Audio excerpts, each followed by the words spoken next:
Twelfth के प्यारे विद्यार्थी ध्यान दे, अब हो गया आपके बल्ले बल्ले। हाँ जी बिल्कुल, आपका यहाँ पर रसायन शास्त्र केमिस्ट्री का सेट सी देखने वाले, जिसका पूरा सोल्यूशन रट डालो है ना, पूरा सोल्यूशन बताऊंगा। यदि 70 में 70 वास्तव में चाहिए, टाइम कम है, रट डालना पूरी चीजें है ना, मेहनत की बताया ना, जितने अच्छे से मेहनत करोगे उतने अच्छे अंक लाओगे। अब मात्र कुछ ही टाइम के बाद आपका यहाँ पर पेपर HCOOH आ जाएगा। फाइजिन है जो आपका COCl2 क्लियर है।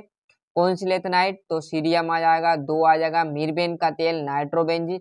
चूज द करेक्ट ऑप्शन भी पूरे बताएंगे है ना, इंग्लिश मीडियम वालों का संचारण आ जाएगा।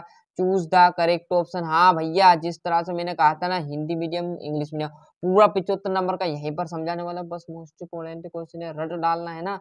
सभी क्वेश्चन के टिक मार्क लगा लिए मैंने है ना। पहला क्वेश्चन यहाँ पर देख लेगा, जैसे हम पेज पलटेंगे तो आपके सामने यहाँ पर देखोगे दूसरा COCl2 पूरा है ना, जब वही का वही सेम रहेगा, बस लाइनों का चेंजेस पेपर देता है वो, कोई दिक्कत नहीं कि एकदम से आगे रसायन शास्त्र पर पूरे पेपर दिए ना, तो बस आप समझाने की ज्यादा टाइम नहीं है और आप भी समझ चुके इतने पेपर देने के बाद, क्लियर है। यहाँ से हम देखने वाले 2-2 नंबर के, सॉरी यहाँ पर रिक्त स्थानों की पूर्ति कीजिए। तो एथिल एमिन या मेथिल एमिनो अमोनिया से क्षारी होता है तो अधिक क्षारी होता है। पोटेशियम हेक्सा आ जाएगा।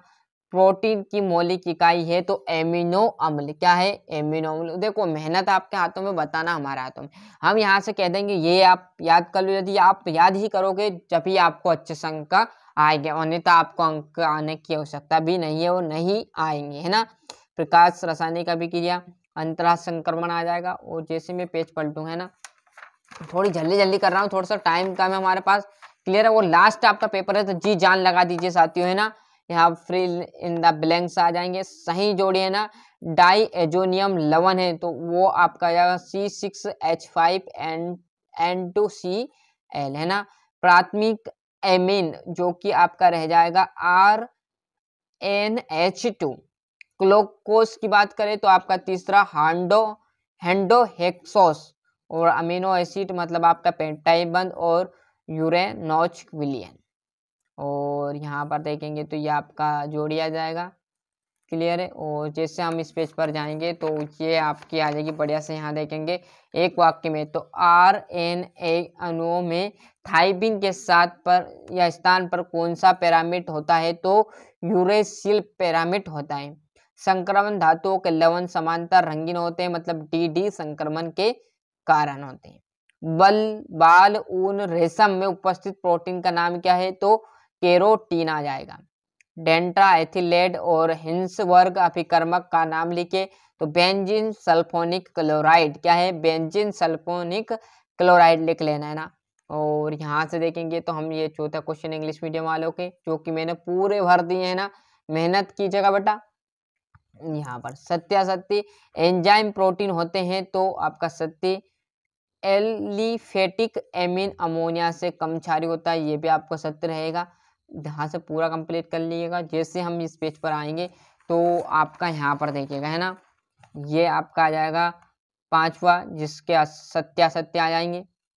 और यहाँ से छठा क्वेश्चन जिसको 2-2 नंबर का रहेगा, बहुत ही कम टाइम में आपको पूरी चीजें प्रोवाइड कराने वाला। समपराशरी विलयन, अर्ध परागमी झिल्ली है ना। सेल स्थिरांक किसे कहते हैं, विशिष्ट चालकता व सेल स्थिरांक के बीच आपको संबंध बताने हैं। और जैसे हम पेज बदलेंगे, जैसे क्वालिटी लो हो साथियों, फिर बोल रहा हूँ बार बार कह रहा हूँ बच्चा, क्वालिटी लो हो तो बढ़ा लीजिएगा, क्लियर है। थोड़ा सा आपको धुंधला धुंधला दिखेगा। सक्रिय ऊर्जा पर संक्षिप्त आपको टिप्पणी देनी। संकुल आयन क्या है, IUPAC नियमों का करते हुए आपको सूत्र देना है। और यहाँ पर कार्बोक्सिलिक अम्ल के 2 उपयोग है ना। जैसे हम पेज पलटेंगे तो ये आपके सामने आ जाएगा। बेजोनिक संघनन को समझाइए। मोनोसेकेराइड क्या होते हैं, आदर्श विलयन एवं अनादर्श विलयन में अंतर। सिद्ध किए के प्रथम कोटि की अभिक्रिया का अर्धायु काल अभिकारक के प्रारंभिक सांद्र पर निर्भर नहीं करते हैं, क्लियर। और यहाँ पर हम जैसे पेज पलटेंगे तो ये आपके सामने आ जाएगा। प्रथम संक्रमण श्रेणी में उपस्थित तत्वों के नाम, संकेत तथा इलेक्ट्रॉनिक विन्यास आपको लिखना है। और शीशे से एथिल अल्कोहल कैसे प्राप्त करते हैं संक्षेप में आपको समझाना है। और DDD कार्बन डेंटा क्लोराइड तथा आयोडोफार्म का उपयोग आपको लिखने हैं। और जैसे मैं यहाँ पर पेज पलटूंगा तो आपके सामने यहाँ पर देखिएगा है ना, ये आपका टर्बज आएगा कि निम्नलिखित अभिक्रियाओं को उदाहरण देकर आपको समझाना है। आयोडोफार्म अभिक्रिया, टिस्को अभिक्रिया और डॉटर मोनकोच अभिक्रिया, रोजेट मुंडा अभिक्रिया ना, पूरी यहाँ पर सिंपल है ना। शुष्क सेल का नामांकन चित्र और लास्ट कोलरास का नियम आपको बताना है। मेहनत कीजिएगा, जो जितने अच्छा मेहनत करेगा उसको अच्छा अंक आएंगे। मिलते हैं इसके अगले वीडियो में। अभी तक आपने चैनल को सब्सक्राइब नहीं किया तो फटाफट चैनल सब्सक्राइब कर लीजिए, साथ ही साथ नोटिफिकेशन ऑन करते चल जाएगा।